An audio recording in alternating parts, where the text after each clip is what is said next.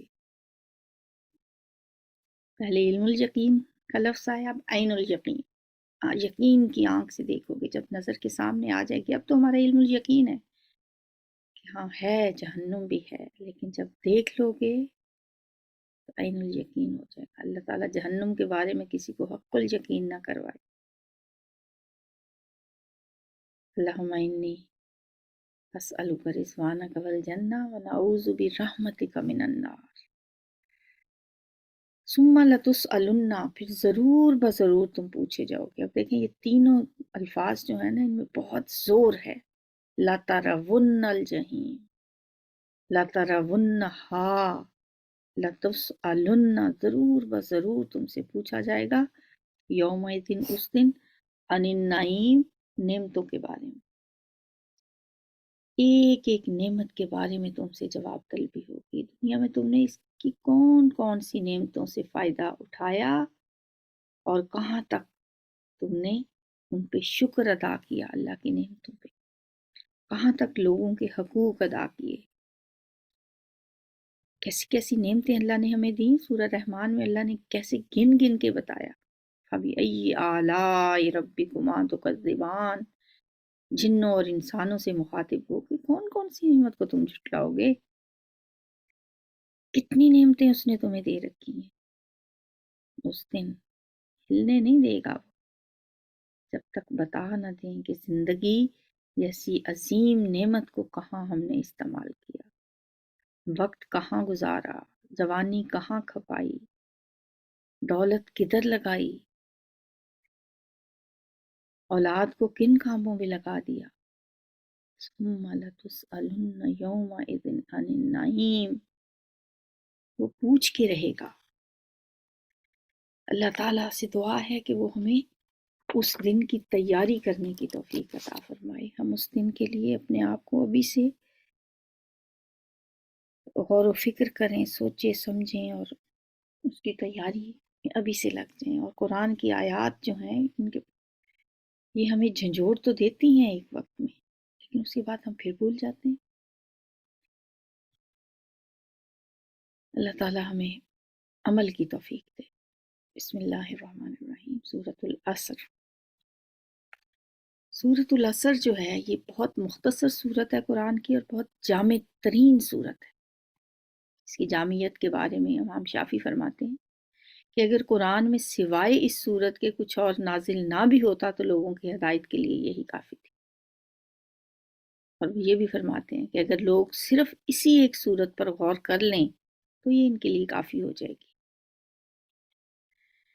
والعصر، قسم ہے زمانے کی، وقت کی قسم کھائی ہے اللہ تعالیٰ۔ وقت بڑی ظالم چیز ہے، یہ ٹھہرتا نہیں ہے۔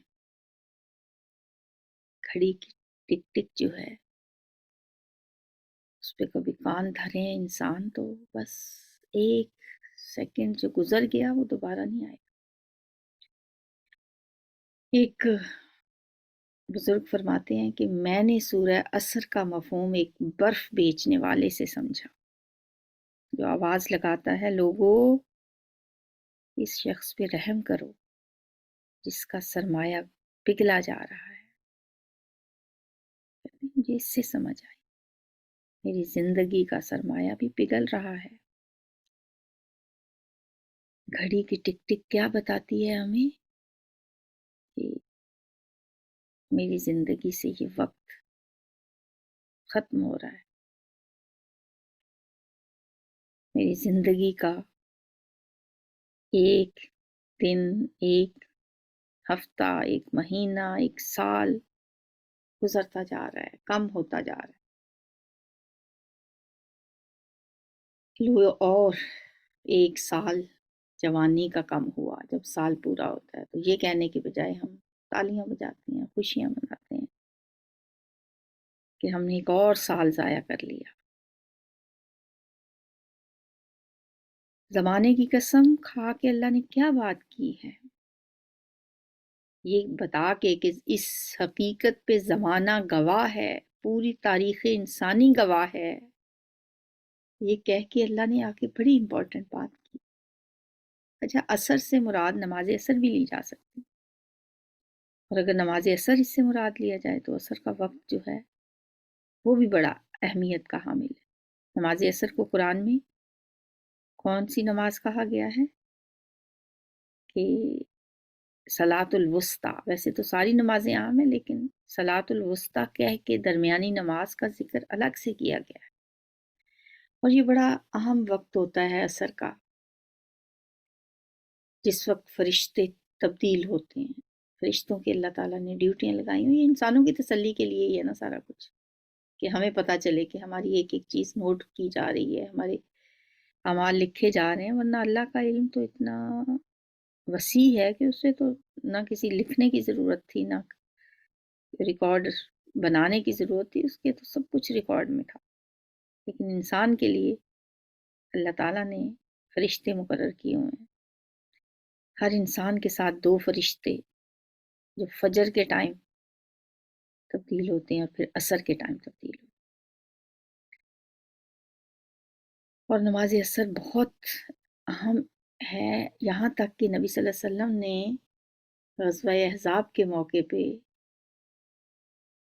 بد دعا بھی دی مشرکوں کو، کافروں کو، کہ اللہ ان کی قبروں کو جہنم کا گھڑا بنا دے، آگ سے بھر دے، جن کی وجہ سے ہماری نماز عصر قضا ہوگی۔ نماز عصر بہت اہمیت دینی چاہیے، کبھی لیٹ نہیں کرنی چاہیے، ٹائم پہ پڑھنی چاہیے، اور کوشش کرنی چاہیے کہ عصر کے بعد سونے سے گریز کرنا چاہیے۔ ان الانسان لفی خسر، یہ بات ہے جو قسم کھانے کے بعد کی گئی ہے کہ بے شک انسان خسارے میں ہے، انسان نقصان میں ہے۔ اللہ نے وارن کر دیا ہے ہمیں، خسارے میں ہو۔ ہاں، اس خسارے سے بچ سکتے ہو اگر 4 شرائط پوری کر دو تو۔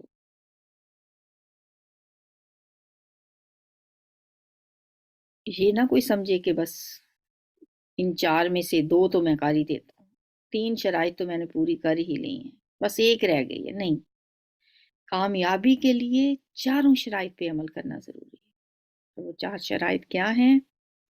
الا الذین، سوائے ان لوگوں کے، یعنی وہ لوگ خسارے میں نہیں رہیں گے جو آمنو، نمبر 1، ایمان لائے، وعملوا الصالحات، اور انہوں نے نیک عمل بھی کیے، وتواصوا بالحق، اور انہوں نے ایک دوسرے کو حق کی نصیحت کی، وتواصوا بالصبر، اور انہوں نے ایک دوسرے کو صبر کی تلقین کی۔ ان 4 شرائط میں پہلی اور بنیادی شرط کیا ہے کہ انسان ایمان لائے، اللہ پہ ایمان، رسولوں پہ ایمان، آخرت پہ ایمان، اس کے فرشتوں پہ ایمان، کتابوں پہ ایمان، تمام ایمانیات اس میں شامل ہیں۔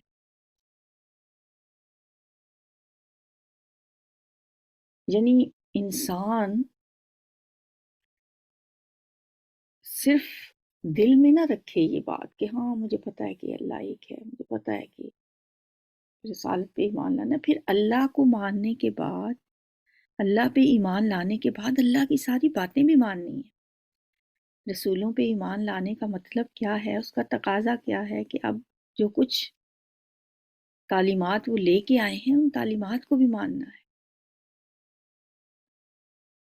ایمان کے بعد دوسری شرط ہے، سمجھو کہ ایمان کے تقاضے، ان عملی تقاضوں کو پورا کرنا ہے۔ عامل الصالحات، اگر انسان اللہ پہ ایمان رکھتا ہے تو اس کے عمل سے ثابت ہونا چاہیے کہ وہ اللہ کا فرما بردار ہے اور اللہ کی نافرمانی سے ڈرتا ہے۔ وہ ہر اس عمل کو کرنے کے لیے تیار ہو انسان جو کہ اللہ کا حکم ہے، اور ہر اس بات سے بچ جائے جس سے اللہ نے منع کیا۔ بس یہی ہے عامل الصالحات۔ تیسری شرط ہے تواصی بالحق، یعنی جس حق کو انسان نے خود قبول کر لیا ہے اور اپنی زندگی میں اسے نافذ کیا ہے، اس حق کی تبلیغ کرنا بھی اب اس کا فریضہ ہے۔ امر بالمعروف و نہی عن المنکر۔ آپ صلی اللہ علیہ وسلم نے فرمایا بلغوا انی ولو آیا، ایک آیت بھی اگر تم تک پہنچ گئی نا میری، اسے بھی پہنچا دو آگے۔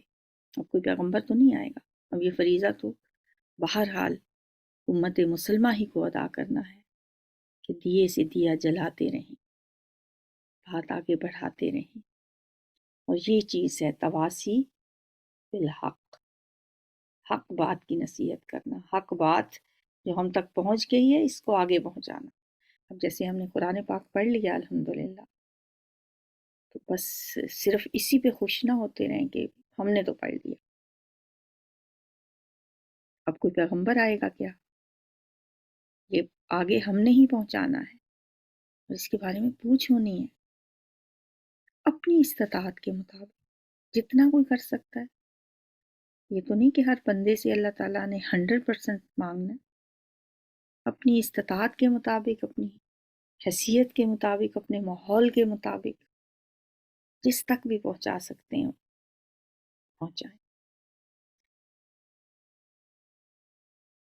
اللہ کا جو بندہ بھی یہ کام کرے گا، تواسی بالحق کرے گا، اس خیر کو آگے پہنچانے کے لیے میدان عمل میں آئے گا، تو پھر شیطانی قوتوں کی مخالفت بھی اس کے لیے لازمی ہے، اس کے لیے آزمائشیں اور مشکلیں منہ کھولے کھڑی ہوں گی اس کے سامنے، اسے ان مشکل گھاٹیوں سے گزرنا پڑے گا۔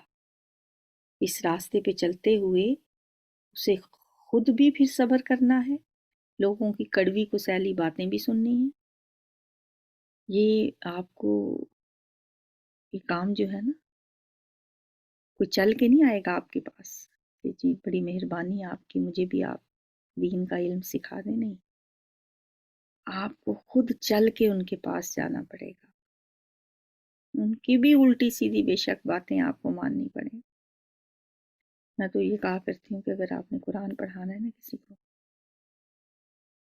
بلائیں لوگوں کو گھر، انہیں چائے پلائیں، ان سے باتیں کریں، انہیں ٹائم دیں، ان پہ خرچ کریں، پھر انہیں تھوڑا سا ایک دن یہی سورۃ اللہ سر پڑھا دیں، پھر آہستہ آہستہ ان کو بلاتے رہیں، ان کو کھلاتے پلاتے رہیں، ان کو کتابیں خرید کے دیں، انہیں کاپیز خرید کے دیں، یعنی کچھ انویسٹ کریں نا پہلے، پھر آہستہ آہستہ لوگ آپ سے پڑھنا شروع کر دیں گے۔ اور اگر کوئی کڑوی کسیلی بات بھی کہیں سے سننی پڑتی ہے تو اس پہ بھی صبر خود بھی کریں اور اپنے ساتھیوں کو بھی اس کی تلقین کریں۔ وتواصوا بالصبر، حضرت لقمان نے اپنے بیٹے کو جب نصیحتیں کیں تو ایک تو یہ نصیحت کی یا بنی اقم الصلاۃ وامر بالمعروف وانہی عن المنکر، ہے میرے بیٹے نماز قائم کرنا اور امر بالمعروف اور نہی عن المنکر کرنا، اور ساتھ ہی فرمایا وَاصْبِرْ عَلَىٰ مَا أَصَابَكَ، اور جو بھی تکلیف پھر تمہیں پہنچے اس پہ صبر کرنا۔ راہ حق کے مسافروں کو پہلے سے یہ پتہ ہونا چاہیے کہ یہ راستہ آزمائشوں کے خاردار جھاڑیوں سے ہو کے گزرتا ہے۔ وَلَنَبْلُوَنَّكُمْ بِشَيْءٍ مِّنَ الْخَوْفِ وَالْجُوعِ وَنَقْصٍ مِّنَ الْأَمْوَالِ وَالْأَنفُسِ وَالثَّمَرَاتِ وَبَشِّرِ الصَّابِرِينَ۔ یہ شہادت گہے الفت میں قدم رکھنا ہے۔ لوگ آسان سمجھتے ہیں مسلمان ہونا، اس میں صبر کا دامن ہاتھ سے نہ چھوڑیں۔ بس جس نے صبر کا دامن پکڑ لیا اللہ اس سے راضی ہو گیا انشاءاللہ۔ اللہم اجعلنا منہم، اللہ ہمیں ان لوگوں میں شامل کرے جو یہ مقدس فریضہ صبر و استقامت کے ساتھ سر انجام دیتے ہیں۔ اللہ سے دعا ہے کہ اللہ تعالیٰ ہمیں بھی صبر و استقامت کے ساتھ یہ فریضہ تا حیات نبھانے کی توفیق عطا فرمائے۔ سبحانک اللہم و بحمدک، نہیں بھئی ابھی تو ایک اور سورت رہتی ہے، سورۃ الہمزہ، یہ بھی آج پڑھنی ہے ہم نے۔ ویل لکل ہمزۃ لمزہ، ویل ہلاکت ہے، ہلاکت ہے، ویل ہے، ویل ہلاکت کے معنوں میں آتا ہے، اور جہنم کی ایک وادی کا نام بھی ویل ہے۔ لکل ہمزۃ لمزہ، ہر اس شخص کے لیے جو لوگوں کے عیب چنتا رہتا ہے، ہمزہ، اور تانے دیتا ہے، عیب لگاتا ہے اور تانے دیتا ہے، اس شخص کے لیے بڑی ہلاکت اور بربادی ہے۔ ہمزہ اور لمزہ دونوں الفاظ ملتے جلتے ہیں، بہت قریب ہیں ایک دوسرے کے۔ اہل لغت کہتے ہیں کہ روبرو تانا زنی کرنے والے کو ہمزہ کہتے ہیں، جو منہ در منہ، اس کا بعض اوقات آپ کو ترجمہ منہ در منہ تانا زنی بھی ملے گا، کہ منہ پہ جو تانے دیتا ہے نا، اسے کہتے ہیں ہمزہ، اور جو چھپ کے پیچھے پسے پشت کسی کی برائی کرتا ہے اسے لومازہ کہتے ہیں۔ اور بعض اہل زبان نے اس کا معنی اپوزٹ بھی کیا ہے، اس کے برعکس بھی، یعنی لومازہ کا جو میں نے بتایا وہ انہوں نے ہمزہ کا بتایا۔ حضرت عبداللہ ابن عباس کا قول ہے کہ ہر چغلی کھانے والے، دوستوں میں جدائی اور تفرقہ ڈالنے والے، بے قصور انسانوں میں نقص نکالنے والے کو ہمزہ اور لومزہ کہتے ہیں۔ بہرحال یہ خامیاں جو ہیں ہم میں پائی جاتی ہیں، یہ دونوں ہی ہم انسانوں میں بہت کثرت سے یہ چیزیں پائی جاتی ہیں۔ الذی جمع مالا و عددہ، وہ جو جس نے اس نے جمع کیا مال و عددہ، اور اسے گن گن کر رکھا، جس نے اپنی زندگی کی ساری کوششیں اسی ایک کام میں کھپا دیں کہ مال کمانا کیسے ہے، پھر اس کا حساب رکھتا رہا، ساری زندگی اسی میں برباد کر دی، یہی سوچ سوچ کے خوش ہوتا رہا کہ اس مہینے میرے اکاؤنٹ میں اتنے پیسے آ گئے ہیں، پچھلے سال کے مقابلے میں میرا منافع اس دفعہ اتنا ہوا ہے، میرے اثاثے اتنے بڑھ گئے ہیں۔ اب بعض لوگوں کو دیکھیں کہ یا وہ مال کمانے میں وقت لگا رہے ہوتے ہیں، یا مال کے بارے میں باتیں کر رہے ہوتے ہیں، بس آج اتنا کما لیا، آج اتنا رہ گیا، آج اتنا اس کو دے دیا۔ مطلب جو کوئی اپنے لیے بھی ٹائم نکالتے ہیں نا، کوئی کھانے کا ٹائم، کوئی بچوں کے ساتھ بیٹھنا، کوئی دوستوں کے ساتھ، اس میں بھی موضوع گفتگو مال ہی ہوتا ہے۔ دیکھیں اللہ نے انسان کی کیسی اندر کی بات بتا دی نا، وہ خالق ہے نا، اسے پتہ ہے۔ الذی جمع مالا و عددہ، صرف یہی نہیں کہا وہ مال جمع کرتا ہے، مال جمع بھی کرتا ہے، پھر اسے گن گن کے رکھتا ہے۔ ایحسب ان مالہ اخلدہ، کیا وہ سمجھتا ہے کہ اس کا مال ہمیشہ اس کے پاس رہے گا؟ کیا یہ خیال ہے اس کا؟ یحسب نہیں ہے، صرف یحسب ہے، سوال نہیں ہے، یحسب وہ سمجھتا ہے، ان مالہ اخلدہ، کہ بے شک اس کا مال ہمیشہ اس کے پاس رہے گا، ہمیشہ اسے زندہ رکھے گا۔ یہ معنی بھی اس کا ہو سکتا ہے، ہاں یہی بلکہ اس کا صحیح معنی ہے۔ ایک دولت مند آدمی اپنی دولت کے ذریعے دنیا میں ایسے نقوش چھوڑ کر جانا چاہتا ہے جس کی وجہ سے اس کا نام ہمیشہ زندہ رہے، اور یہ ہر انسان کی خواہش ہوتی ہے۔ وہ یہ سمجھتا ہے ان مالہ اخلدہ، کہ اس کا مال اسے ہمیشہ باقی رکھے گا۔ جہانگیر کا مقبرہ، فلاں کی مسجد بنائی ہوئی، یا فلاں کا بنا ہوئے اہرام مصر، کیسے کیسے عجائبات کی تخلیق کی ہے انسانوں نے، کس لیے؟ اپنے اس نام کے لیے۔ وہ سمجھتا ہے کہ یہ مال کی وجہ سے میں جو کچھ نشان چھوڑ جاؤں گا وہ باقی رہیں گے۔ یحسب ان مالہ اخلدہ، کہ اس کا مال ہمیشہ اسے زندہ رکھے گا۔ کلا، ہرگز نہیں، لَيُنبَذَنَّ فِی الْحُطَمَةِ، وہ تو یقیناً جھونک دیا جائے گا حوتامہ میں۔ وہ پھینکا جائے گا ہوتاما میں۔ ہوتاما، ہوتاما کیا ہے؟ وما ادراک مل ہوتاما، آپ کیا جانے ہوتاما کیا ہے؟ ہوتاما ہاتاما سے ہے، یعنی توڑ ڈالنے والی، پیس دینے والی، ریزہ ریزہ کر دینے والی۔ یہ دوزخ کے خاص طبقے کا نام ہے، جس کی آگ اتنی تیز ہوگی کہ اس میں جو چیز بھی ڈالی جائے گی اس کو وہ جلا کے راکھ کر دے گی، پیس کر رکھ دے گی۔ وما ادراک ما الحطمہ، آپ کیا جانے وہ حطمہ کیا ہے؟ نار اللہ الموقدہ، وہ آگ ہے اللہ کی بھڑکائی ہوئی۔ التی، وہ جو تطلیع، پہنچ جائے گی، علی الافئدہ، دلوں تک۔ وہ اللہ کی بھڑکائی ہوئی آگ ہے جو دلوں کے اوپر جا چڑھے گی۔ اس کی حدت، اس کی تپش انسان کی جلد سے زیادہ اس کے دل پر اثر انداز ہوگی۔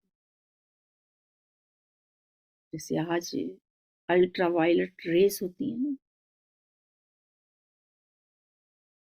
انسان نے ان ریز سمیت آگ اور حرارت کی کئی قسمیں ایجاد کر لیں۔ آج انسان کے لیے ہوتاما کی جو خصوصیت ہے، اس کی جو شدت ہے، اس کو سمجھنا آسان ہو گیا ہے۔ ہو سکتا ہے کوئی ایٹمی حرارت کی کوئی شکل ہو ہوتاما۔ ایٹم سے جو حرارت پھیلتی ہے وہ براہ راست آگ نہیں ہوتی، لیکن انسان کے وجود کو ختم کر دیتی، اندر سے ختم کر دیتی۔ تو نار اللہ الموقدہ التی تطلی علی الافئدہ، جو دلوں کے اوپر جا چڑھے گی۔ انہا علیہم موصدہ، بے شک وہ آگ ان پر بند کر دی جائے گی، موصدہ۔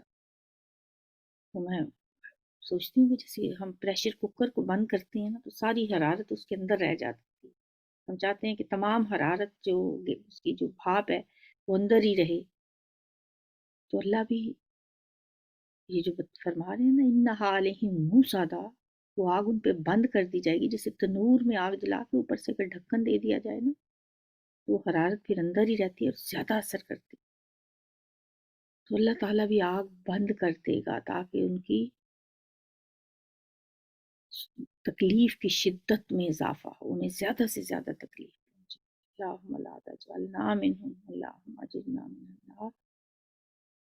فی آمد ممددہ، لمبے لمبے ستونوں، تو آگ لمبے لمبے ستونوں میں ان پہ بند کر دی جائے گی۔ سبحانک اللہم و بحمدک، نشہد ان لا الہ الا انت، نستغفرک و نستغفرک۔